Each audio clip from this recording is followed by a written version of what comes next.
এই মুহূর্তের সবচেয়ে বড় খবর, শিলচরে লাভ জিহাদের অভিযোগে উত্তেজনা। শিলচর কলেজ রোডে অতিরিক্ত নিরাপত্তা বাহিনী মোতায়েন, এলাকায় তীব্র চাঞ্চল্য। শিলচরে আবারও লাভ জিহাদের অভিযোগকে কেন্দ্র করে উত্তেজনা পরিস্থিতির সৃষ্টি হয়েছে। ঘটনার জেরে শহরের কলেজ রোড এলাকায় তীব্র চাঞ্চল্যের সৃষ্টি হয় এবং আইন শৃঙ্খলা পরিস্থিতি নিয়ন্ত্রণ রাখতে অতিরিক্ত নিরাপত্তা বাহিনী মোতায়েন করেছে কাছাড় পুলিশ। জানা গিয়েছে, কর্মসূত্রে কলেজ রোড এলাকার শারদামণি লেনে দীর্ঘদিন ধরে মরিগাঁও জেলার কয়েকজন ভিনধর্মী যুবক ভাড়া বাড়িতে বসবাস করছিলেন। অভিযোগ অনুযায়ী তাদের মধ্যে এক যুবক ওই এলাকার 3 সন্তানের জননী এক হিন্দু গৃহবধূর সঙ্গে সম্পর্ক গড়ে তোলেন এবং পরবর্তীতে তাকে নিয়ে পালিয়ে যান। ঘটনার খবর এলাকায় ছড়িয়ে পড়তে স্থানীয় বাসিন্দাদের মধ্যে তীব্র ক্ষোভের সৃষ্টি হয়।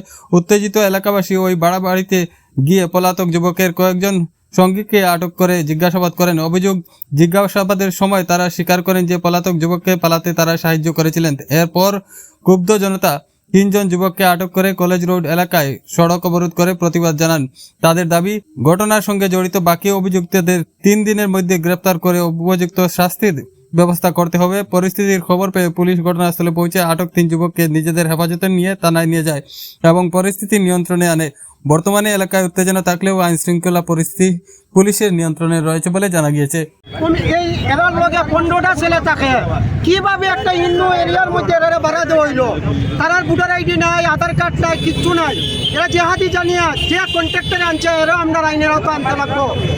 লাভ জিহাদের ইয়েটা করে এখানে বাইরে থেকে ছেলেরা আনতো, এরা আমরা লাগে আইনের নিচে। কালকে আমার 3 ঘন্টার ভিতরে মেয়ে লাগে ছোট বাচ্চা তুইয়া এরা আনছে, এখানে প্ল্যান করে আনা হয়েছে। আমরা মেয়েরা কিডন্যাপ করা হয়েছে, আমরা মেয়ে বাড়ি করে দেখ, আমরা রাস্তা সব তার এ বাড়ি করে দিতে লাগবো। 3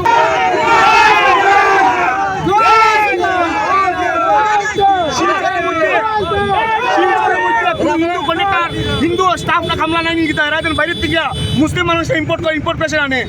শিলচরের মধ্যে প্রচুর হিন্দু কন্ডাক্টর আছে, হিন্দু কামলা আছে, এরা না কাজ করে, এরা বাইরে থেকে মুসলিমানে কাজ করায়। এটা কোন ধরনের ঘটনা? শিলচর মানুষের কাজ পায় না, বেকার করে আমরা ছেলে মদ খায়, গাঁজা খায়, ড্রাগস খায়, এরা কোনো কাজ পায় না। আর বাইরে থেকে মানুষের যারা কাজ করায় এটা সারা বাংলাদেশ থেকে তারা ইম্পোর্ট করে কাজ করে। এটা কোন ধরনের ঘটনা? এটা কোন জায়গায় ধরা আছে? হ্যাঁ, এরা বাড়া আসলো হিন্দু পুরো। আপনারা কিরকম ধরতে পারছেন তারা? হ্যাঁ, কিরকম ধরতে আমরা কি এখন যেহেতু আমরা হিন্দু মেয়ে একটা অন্তিকা শিকার হয়েছে, আর এরা বাগানিতে হেল্প করছে, এরা শিকার হয়েছে আমার কাছে যে আমরা বাগানিতে হেল্প করছি, আমরা জানতাম যে আমরা কিছু করছি না। যেদিন লেগে গেছে এর কাছ থেকে 2 একটা নিয়েছে।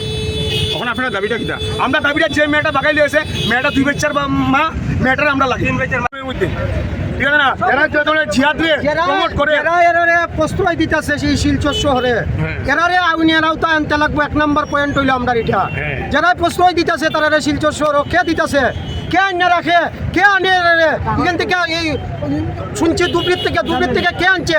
আমরা শুনছি প্রাইম মিনিস্টার এবং চিফ মিনিস্টার প্রোগ্রাম আছে। আমরা চাই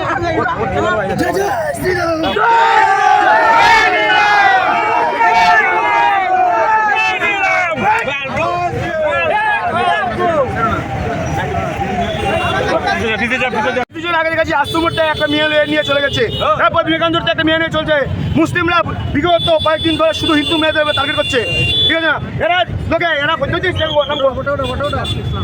এরা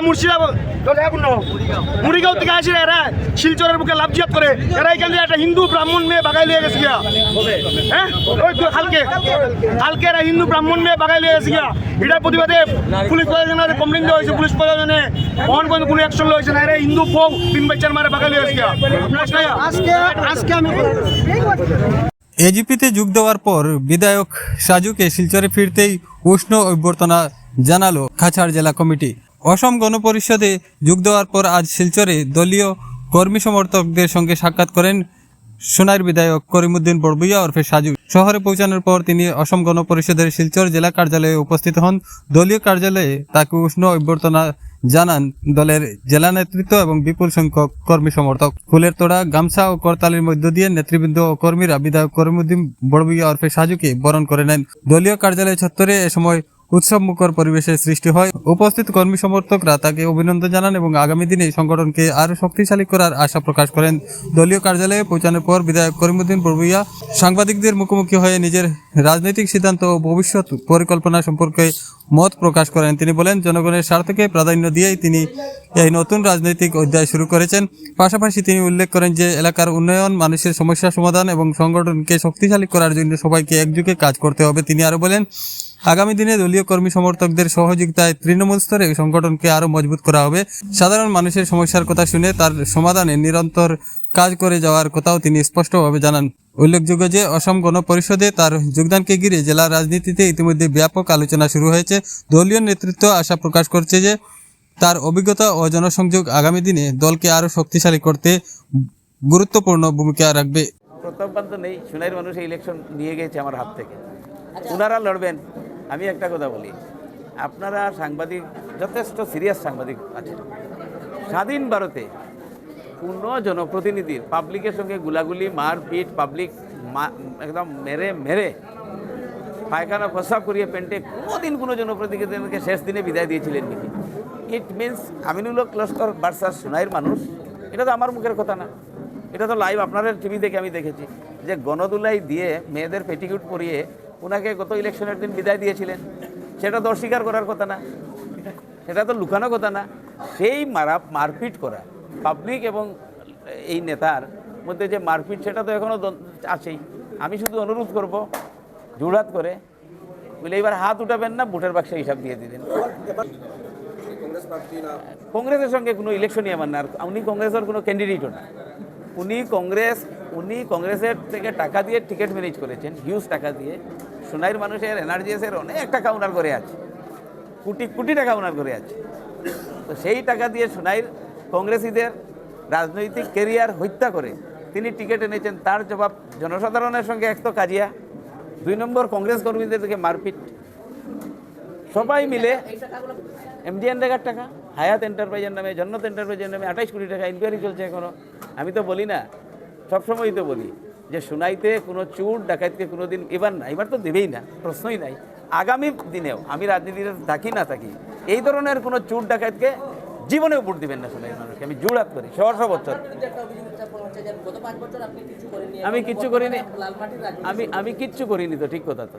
মাত্র 1200 কোটি টাকার কাজ করেছি। আর আমি চ্যালেঞ্জ করে বলছি, মরহুম মইনুল হক চৌধুরীর পরে সোনাইতে নট অনলি আমিনুল হক লস্কর, যতজন এমএলএ ছিলেন, যা এমএলএ ছিলেন এক্সেপ্ট মইনুল হক চৌধুরী, সবাই মিলে সারা সর্বকালের সব এমএলএর যদি যোগ করি 1200 কোটি টাকা হবে না।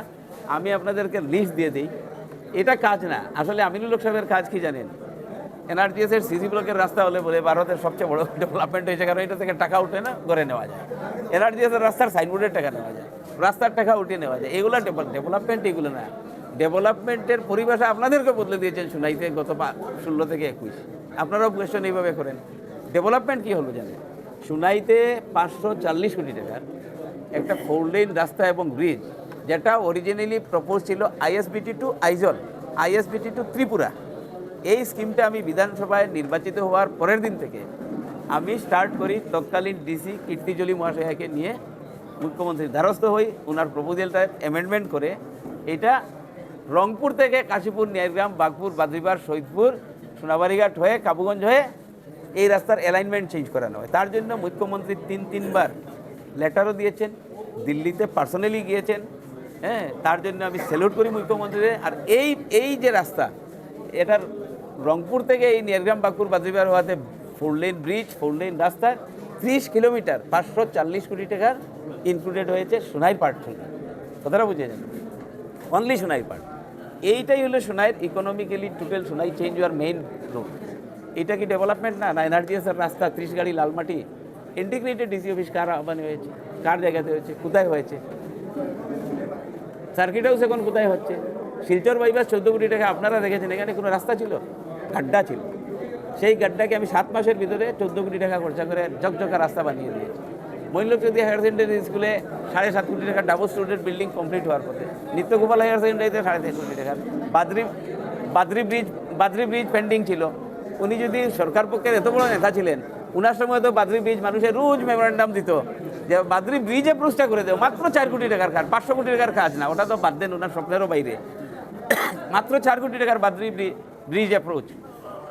উনি বিধায়ক ছিলেন, সরকার পক্ষের ডেপুটি স্পিকার ছিলেন, ক্ষমতা হয়নি ওনার বাড়ির সামনে সেই ব্রিজটার অ্যাপ্রোচ করাতে, এই ওনার কর্মদক্ষতা। ডুংরিপাড়ের ব্রিজ অ্যাপ্রোচ হয়েছে, শিলঘাটের ব্রিজ আমার উত্থাপন করা বিধানসভাতে প্রশ্নের উত্তরে কনভিন্স হয়ে আমার মুখ্যমন্ত্রী সেখানে ব্রিজ দিয়েছেন, প্রায় 4 মাসে কমপ্লিট হবে, একদম ফাইনাল স্টেজে আছে। রাস্তার হিসাব আমি দেবো না, আপনারা অনুরোধ করবো একদিন গাড়ি নিয়ে ঘুরে চলে আসবেন, দনরির রাস্তা ঘুরে আসবেন।